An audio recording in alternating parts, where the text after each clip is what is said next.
record this.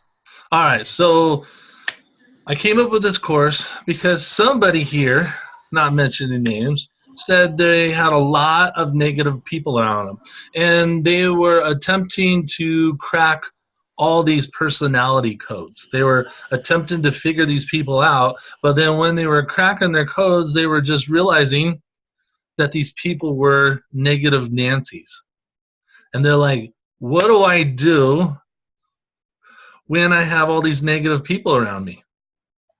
You know? Now, I don't know if they're coworkers, I don't know if they're family, I don't know if they're, they're relatives or neighbors or whatever, but if they're coworkers, whoo, find a different job.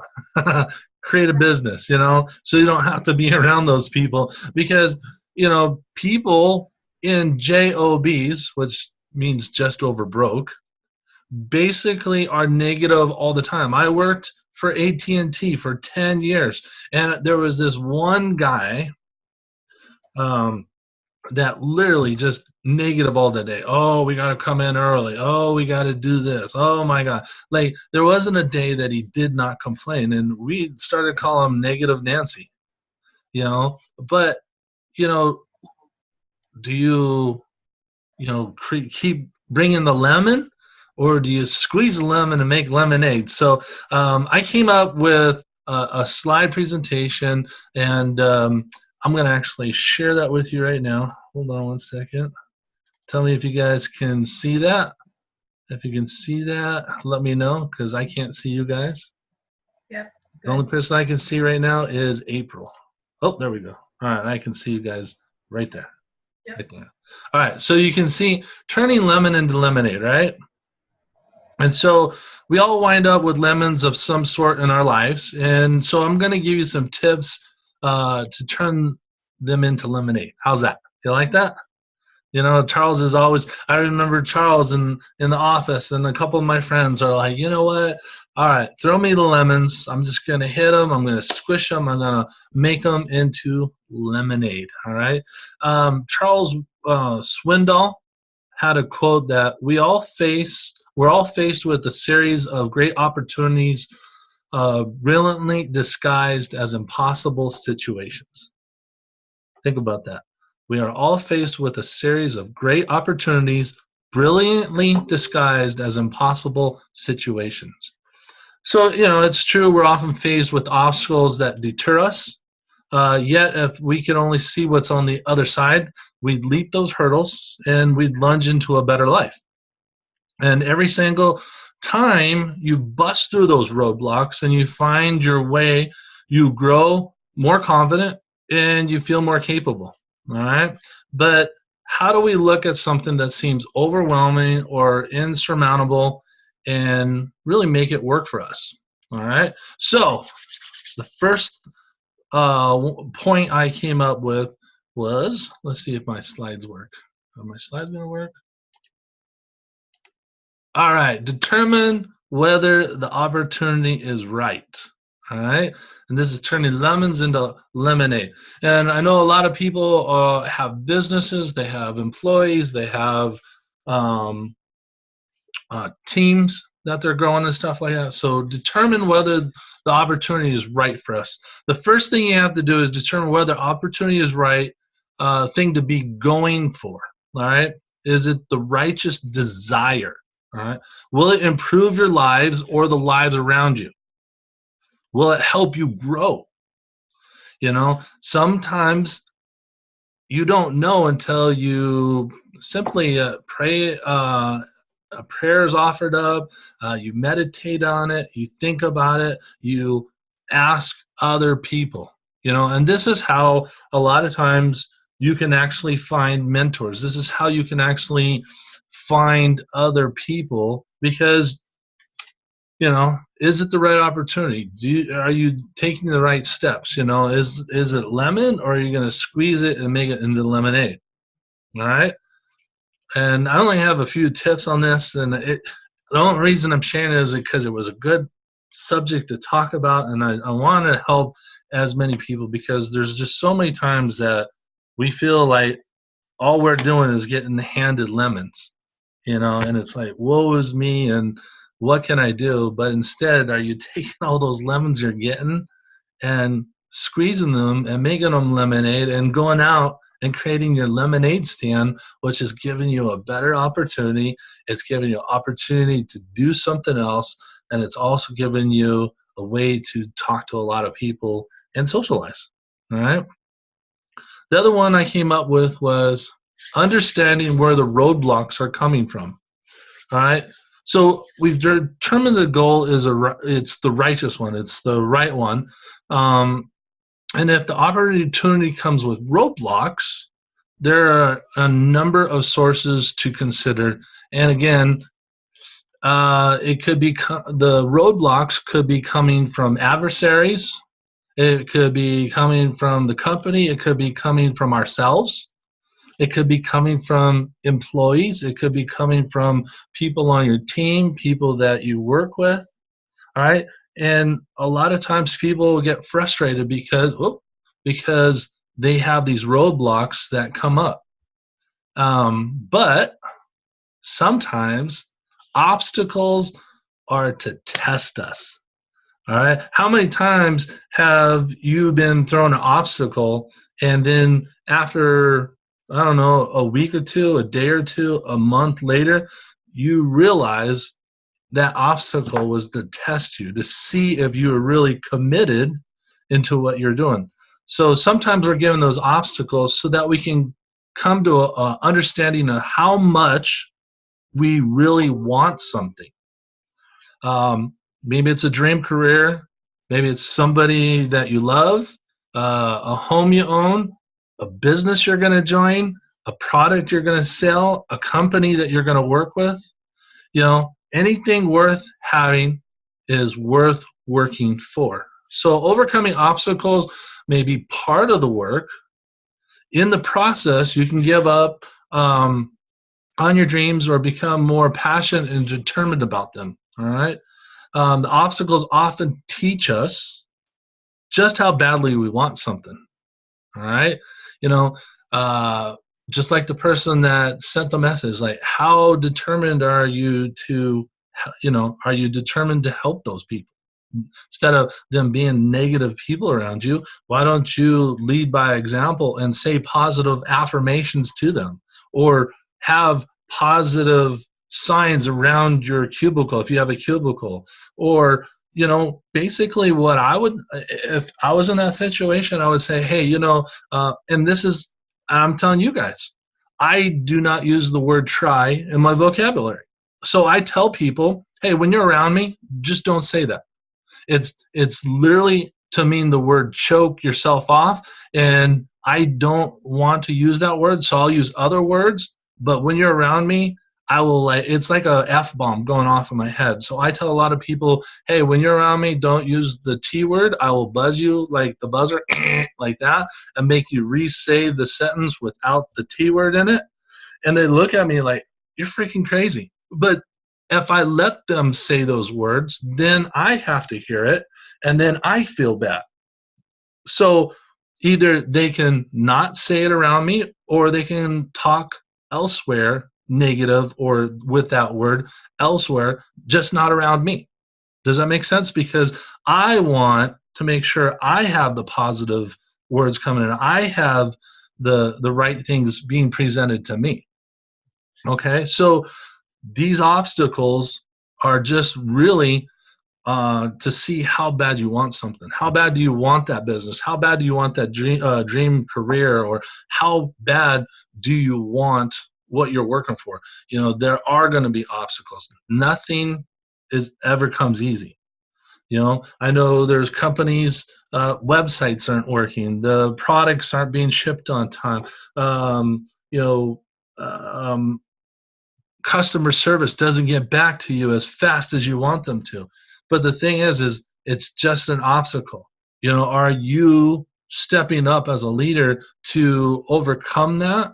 Are you figuring a way around that? I mean, how bad do you want it? Is it worth just quitting and go, I'm frustrated, because of that obstacle? So these can be seen as blessings because they help us to grow. All right? Because I want you guys to grow. As leaders, I want you to grow, and I want you to see this, all right?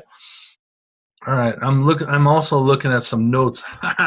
All this stuff came like last night, and I was like, oh, these are just some key notes that I really wanted you guys to hear. Let's see what. All right, sometimes they're trying and prevent us from achievement. All right, sometimes these lemons, all right, so they come from an adversary, because the last thing he wants us to do is to achieve our dreams and our goals. These adversaries, these could be those negative Nancy's. These could be employees that are like, why are you doing that? That'll never work. Why are you wasting your time? How many of you guys have ever heard that when you're going for a goal, a dream, whether it's oh my God, I can tell you how many times have you gone, to run a 5K or run a half marathon or lose weight, all right? And people are like, oh, you're doing it the wrong way. That'll never work. Good luck on that. They're preventing us from achieving our dreams, our goals. And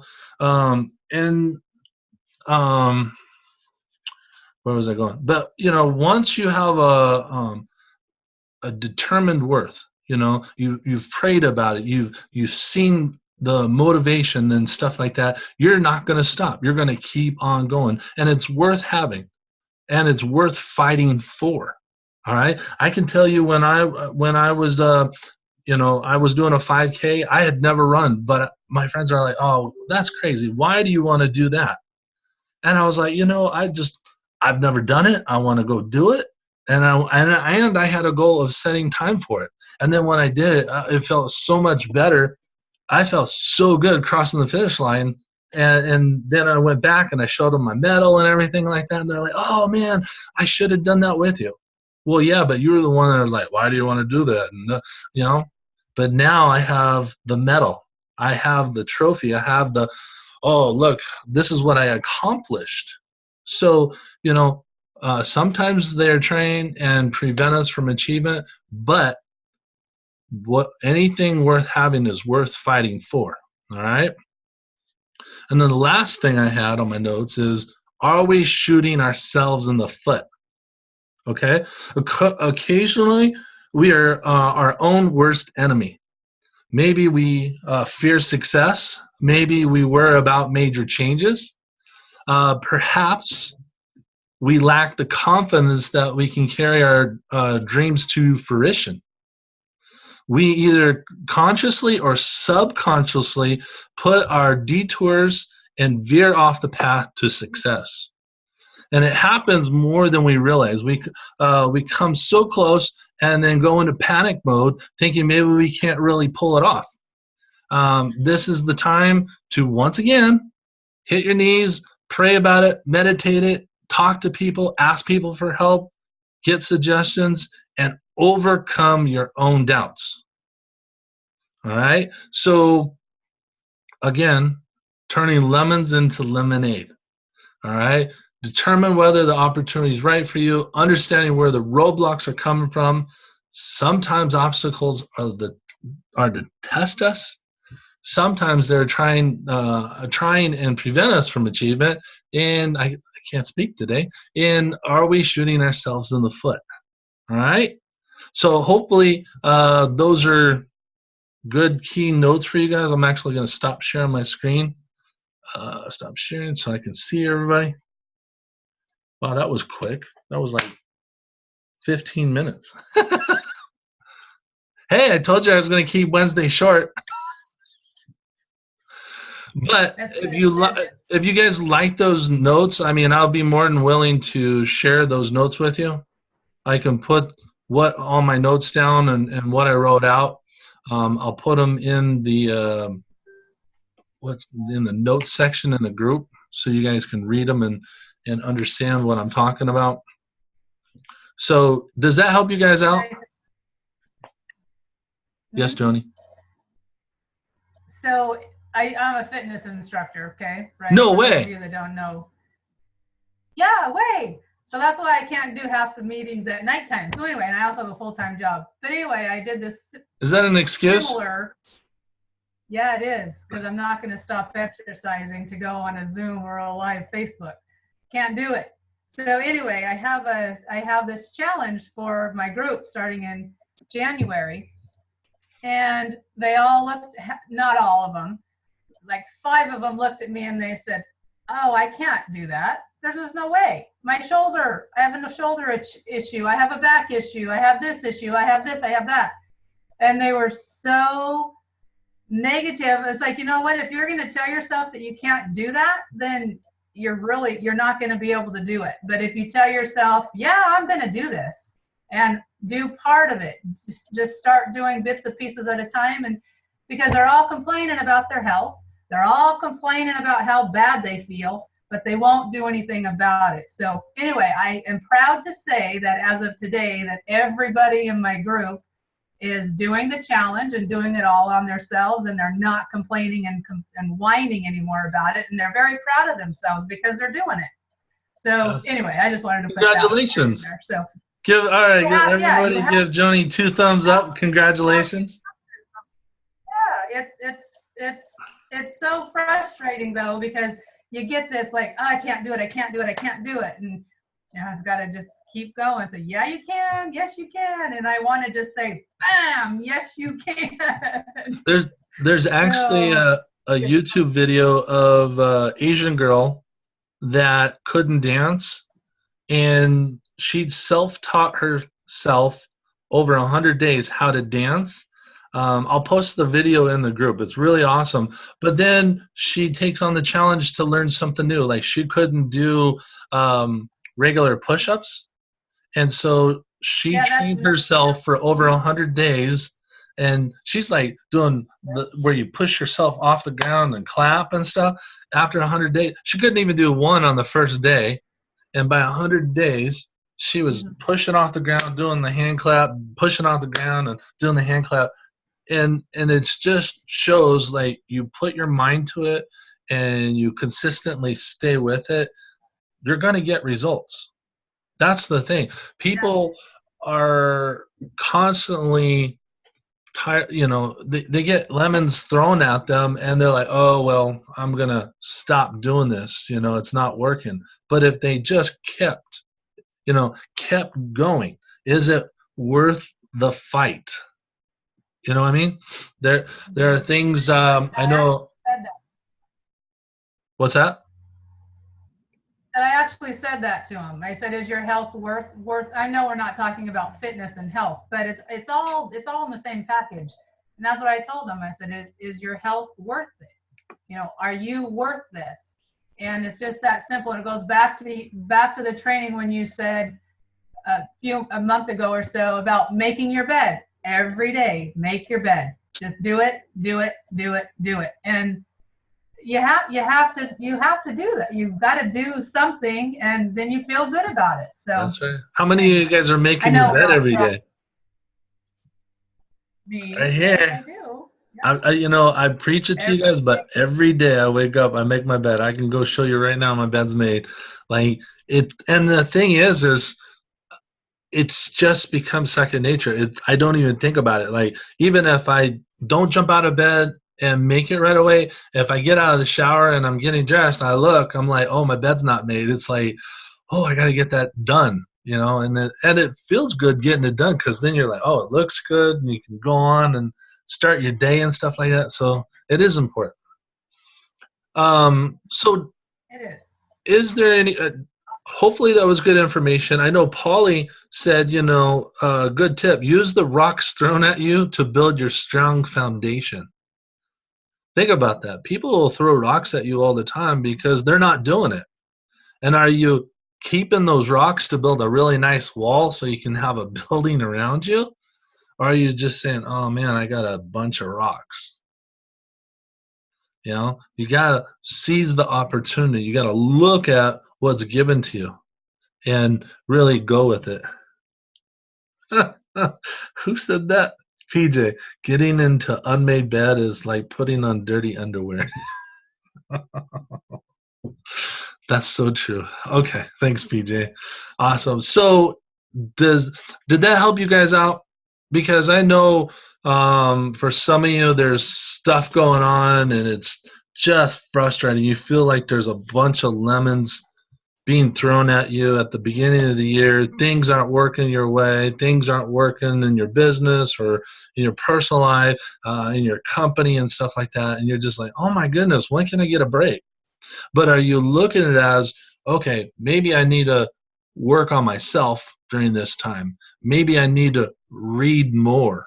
Maybe I need to learn to start making my bed so I can get the small tasks done and before the bigger tasks come my way. You know, are you looking at the documentation that you have? Are you working with your team members better? Are you communicating? We just went over a huge training on how to communicate and break people's personality codes. You know, how many of you guys like that training? All right, cool. Well, I have literally a list right here of all the trainers that I'm going to be bringing to you guys. So I'm just excited as they start coming in. I'm working on one this Thursday to have him do a training on maybe this Sunday or next Sunday on goal setting. All right, and how important that is. And then, yeah, I got all kinds of great speakers. I can't wait for you guys just to hear.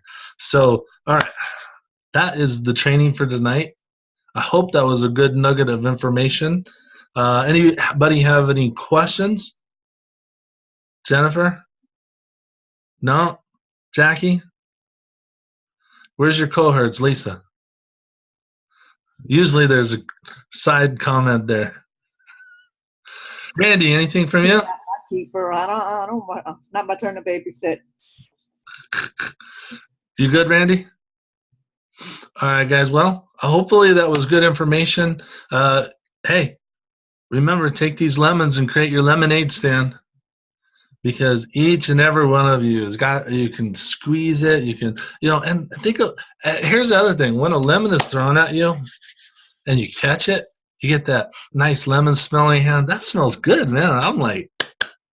I'm ready to catch them all day long, because it smells good. I mean, literally, we picked lemons off our tree yesterday, and it was like smelling lemons on our hands all day. It was good, and it's a refreshing feeling. Lemon in your face. Hey, and think about it.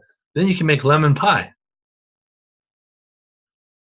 or lemon cookies. So there's a treat out of it at the end. So awesome, guys. Keeping it short and sweet, letting you enjoy your evenings. I will see you on Sunday, 6:30 Pacific Standard Time, 8:30 Central, 9:30 Eastern, and we will have another training. And never know, I might have a surprise guest with me.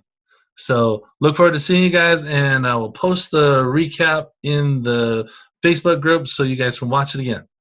See you guys.